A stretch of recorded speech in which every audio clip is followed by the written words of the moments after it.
Everything you read about the most powerful people in the world is probably true. It is also incomplete. Not because anyone lied, because the parts that were not good were handled before there was a story, before there was a question, before there was anything to find. Someone does this work. For 5 years, that someone has been you. You are 31 years old. Third year at a corporate litigation firm, a client, significant, a securities matter that should have taken 2 years to resolve. It takes 9 months. You are not surprised by the outcome. You are surprised by the mechanism. You sit across from the partner handling the case. You ask how. He looks at you for a moment, the kind of look that decides something, and then he speaks. The investigator's former supervisor now works 2 floors above me. They had lunch in September. We had a resolution in November. He pauses. That's the whole answer. He says it the way someone explains which train to take, not as a confession. As logistics, you drive home that night and sit in your car for a long time. Not because you are shocked, because you realize you are not shocked. And you understand exactly what that means about you. That is when you start paying attention to a different set of things. You do not have a business card. Your LLC is registered in Delaware. Generic name, 2 initials, the word advisory. A website with 4 sentences. Incorporated by a registered agent who has never met you. You do not invoice clients directly. Your invoices go to a law firm. 40 partners, 3 cities, 2 Fortune 100 clients. The firm engages you as a crisis communications consultant. They invoice you to the client as part of legal services. Every communication between you and the client, routed through that firm, is protected by attorney-client privilege. Not because you are an attorney, because you are an agent of attorneys engaged in legal work. The privilege attaches to the engagement. You have paid $1.4 million in federal income tax in the last 3 years. Legitimacy is not a cover story. It is the entire architecture. Without it, you are a criminal. With it, you are an advisor. The work is the same. The structure is everything. The most dangerous position in this work is operating outside legal structure. Everything you do must be defensible. Not because you will be in a courtroom. Because the moment it is not defensible, you are not useful. You are exposure. A Ferrari. A divided highway at 4 in the morning. A motorcycle officer who does not survive. The son is 24. He leaves the scene. You are called at 6 that morning. Here is what people imagine happens next. Money changes hands. A record disappears. The son walks free in a week. That is not how this works. What actually happens is slower, quicker, and far more permanent. The prosecutor files 4 separate charges. Each one carries its own statute of limitations. Leaving the scene, 1 year. Reckless driving causing property damage, 1 year. Reckless driving causing bodily harm, 3 years. Reckless driving causing death, 10 years. The family's legal team does not fight the charges. They manage the timeline. Every hearing request is met with a counterfiling. Continuance is requested on grounds of incomplete evidence. Motions for additional forensic review. Each one legitimate. Each one granted. Charges 1 and 2 expire while the case is still active. The son boards a flight to London in year 2. He does not return. No extradition treaty applies to traffic offenses between those jurisdictions. Year 3, the 3rd charge expires. Year 8, the Attorney General drops the final charge. Reason given, insufficient evidence. The key forensic witness had revised his initial report in year 3, citing re-examination of the physical evidence. 8 years, 4 charges, 0 convictions. Not because evidence disappeared, because the legal system was operated with precision for 8 consecutive years. You bill for 14 months of work on this case. On the night the final charge drops, you are in a different city, working on something else. You see the notification. You put the phone face down. You do not feel relief. You feel nothing specific. That is the part that took the longest to stop noticing. In year 1, outcomes like this produce something. Not pride, but a distinct sensation of a system being navigated correctly. By year 3, outcomes produce nothing. The work either holds or it doesn't. When it holds, you move to the next file. There is always a next file. You have thought about this occasionally, whether the absence of feeling is professionalism or something else. You have not finished that thought. A criminal case is not a wall. It is a clock. Every clock has a mechanism. Your job is to understand the mechanism better than the prosecutor does, and to move inside it legally for as long as necessary. A source has spoken to a journalist off the record. An initial conversation to assess whether a story exists before committing resources to it. You know about this 48 hours after it happens, not because you surveil journalists, because the source told someone, who is on retainer with the family's communications firm. The source is not malicious. They are scared, financially stretched, and were approached at the right moment. You make one call, not to the journalist, not to the publication, to a contact at a media company that owns several properties, including one of the highest circulation tabloids in the country. The model is simple. It has existed in documented form for 30 years. They call it catch and kill. The media company approaches the source, not as a buyer for a damaging story, as a buyer for an exclusive personal profile, a positive story, significant payment, standard exclusivity clause. The source signs $180,000, and a clause granting the publication exclusive rights to their story, in perpetuity. The publication decides not to run the story. Publications decide not to run stories constantly. No law is broken. The source's story now belongs to the publication. They cannot legally share it with anyone else without breaching the agreement. When the original journalist calls back in week 3, the source says, "I've decided I don't want to be involved." Without a source, there is no story. The story does not run you. $180,000. Story acquired. Story held. The source has a new kitchen and an agreement they will not breach. This practice has appeared in federal court records. It was examined peripherally as part of a campaign finance case, not because the practice itself is illegal, but because one payment was incorrectly classified. Correctly classified, it is a media acquisition. You do not kill stories. You purchase them. A story that has been sold cannot be sold again. The media industry has a price structure for this. Most people do not know it exists, because the people who use it have strong reasons to keep it that way. An SEC subpoena arrives for financial records from a 4-year-old transaction. Narrow, specific, a defined mandate and a budget cycle ending in 8 months. Before you call anyone else, you call a law firm in Washington, D.C. The founding partner spent 11 years as Associate Director of Enforcement at the SEC. He left 4 years ago. He now bills $1,850 an hour. He does not know the assigned investigator personally. He does not need to. He spent 11 years inside the system. He knows exactly how the system prioritizes, how it allocates resources, and when a case is more expensive to continue than to close. This is called the revolving door. It is legal. It is the reason defense firms in DC bill rates that look impossible. Until you understand what they are actually selling, they are not selling legal skill.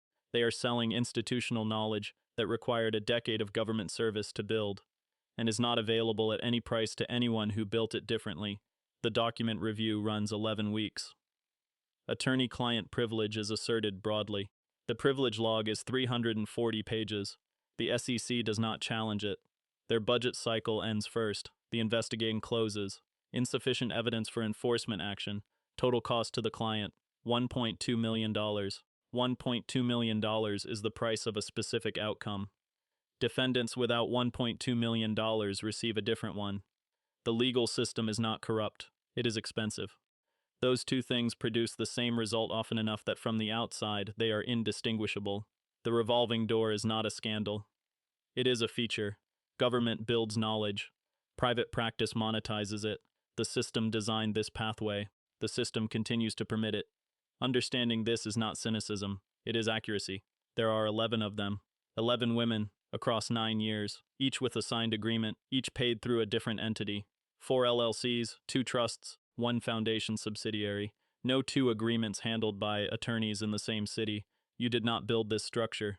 You inherited it when number 12 retained a journalist. Before you meet her, you make a call you do not enjoy making. The firm is registered in London. Its principals are former intelligence service, not American. A service from a country whose intelligence culture is older and less constrained. Their fee, $340,000 for 2 weeks. You approve the engagement on a Tuesday morning. You do not sleep well Tuesday night. Not from guilt, from the specific discomfort of knowing what 2 weeks of that engagement produces, and what you are going to do with what it produces. The document arrives 14 days later, 41 pages. You read it in 30 minutes. Her financial situation, current debt, a civil judgment from 3 years ago, not satisfied, a second job she started 6 months ago, her legal situation, the attorney she retained, his win rate on matters of this type, his own financial pressures, a recent divorce, a practice that is not thriving, what she has said to the journalist, what the journalist has shared with her editor, how far the information has traveled and in what form. You know her situation better than she does. You know her attorney's situation better than he does. You meet her once. Neutral location, no recording, no one else present. She is 31. She arrived early. She has a yellow legal pad with notes on it. You recognize the notes immediately. They are things her attorney told her. Arguments, talking points, the version of the situation he built for her based on what he knows. You know more than her attorney does. You present her situation to her, completely and accurately. Not what she believes she holds, what she actually holds, what her existing agreement prohibits and what it does not, what litigation would actually look like from her side, the timeline, the cost, the opposing counsel she would face, their motion history in cases like hers. You make no threats. You offer nothing in that room. You simply ensure that when she leaves, she has a complete picture of her actual situation. Complete information, without pressure, produces its own outcome. Her attorney calls your attorney 6 days later. A revised settlement, $2.1 million. She signs. You drive away from that meeting and do not turn on the radio. She was not coerced. She was informed. The distinction is real. Legally, it is absolute. Morally, you filed it away the same week. You know where the file is. You do not reopen it. Coercion leaves marks. Information leaves nothing. A person who makes a decision based on complete information is, legally and technically, a person who chose. The craft is in the completeness of the picture. The most durable protection is not an NDA. It is a sealed court document. NDAs can be litigated. Sources breach them. Journalists find people who speak without being named. A sealed court document requires a federal judge to unseal it. A petitioner, a legal argument, a hearing, a ruling. Each one is a layer of time and cost. The most effective version, a non-prosecution agreement signed directly with the Department of Justice. An NPA is an agreement between a defendant and federal prosecutors, cooperation, restitution, conditions. In return, no prosecution. Once signed, it can be sealed by the court. Case closed, resolution not public, conditions not public. A major metropolitan newspaper once spent 2 years and significant legal fees petitioning to unseal one. They won, partially, after 2 years. The released documents were heavily redacted. The story ran but years after the events, after a different jurisdiction opened a new case that the original NPA did not cover. That gap was a structural failure. An NPA that does not cover every jurisdiction with exposure is a door left unlocked. You have referenced this case in 3 client briefings since, not as a cautionary tale about ethics, as a technical lesson about jurisdictional coverage. You know exactly when that shift in framing happened. You do not mark the date. The most permanent protection exists inside the legal system, not outside it. A sealed court document carries the same institutional weight as every court document. Fighting it requires a petitioner, resources, time, and a judge willing to rule against finality. Those bars are high. They are not impossible. High is enough. The file arrives through a channel you recognize. You open it.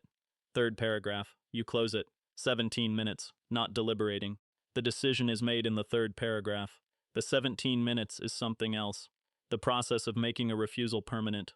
The kind that will not be renegotiated, regardless of what number arrives with the next call. You call back. 2 words. The voice on the other end says someone else will handle it. The response is immediate. No pause. No surprise. That immediacy, the fact that an alternative exists, ready, already named, is something you sit with for a long time after the call ends. You know what someone else means in this network. You have redirected to adjacent firms before, without knowing the full content of what you redirected. You told yourself the distinction mattered. Sitting in that room, you understand exactly how well that argument holds, and exactly where it doesn't. The line you kept is the only one you kept intact. The others moved over 5 years, one recalibration at a time. Each one had a reason. Each reason was defensible in the moment it was made. That is not a confession. It is a description. There is no organization, no name, no meeting, no membership. A crisis law firm with former government officials as partners. A media company that acquires stories it controls. A corporate intelligence firm with principals from services that do not appear in news coverage. A digital reputation company that produces content and manages what surfaces when names are searched. Each one legitimate, each one licensed, each one examined alone, unremarkable. You are the only person who sees all of them at once. You are the sequence. This is not a conspiracy. A conspiracy requires a plan that can be described. This has no plan. It has a result. Here is what 5 years of being the sequence does. You read people differently. Not as people, as documents. You meet someone, and before a full sentence is finished, you are already mapping. What do they hold? What do they want? What are they not saying? What would it take to produce a different decision? This is useful in the work. It is not useful anywhere else. You stopped going to dinner parties sometime in year 3. Not a decision. A gradual unavailability. People ask what you do. You say consulting. They ask for who. You say you can't discuss clients. They assume corporate and move on. There is nobody in your life who knows what you actually do. Not a partner, not a close friend, nobody. This is not loneliness. It is something more specific. It is the condition of having a context that cannot be exported. You are not a different person. You are a person whose work cannot be described in any room that is not the room where the work happens. You had a close friend from law school. 15 years, he left practice to teach. You had dinner twice a year, reliably for a decade. You have not called him in 14 months. Nothing happened. There was no break. You simply reached a point where you were sitting across from him at dinner and could not contribute a single honest sentence about your actual life, and the performance of ordinary conversations started to feel like its own kind of work. You told yourself you'd call when things slowed down. Things have not slowed down. Some nights you watch your phone on the table. You think about the 14 calls logged in the past week, and you realize there is not one person in your contacts you can have an honest conversation with about any of them. You file that away too. The filing system is very organized. You have never run out of space. In year 1, you would have called that compartmentalization, a professional skill, the ability to separate work from self. You are less certain about the vocabulary now. Compartmentalization implies a wall.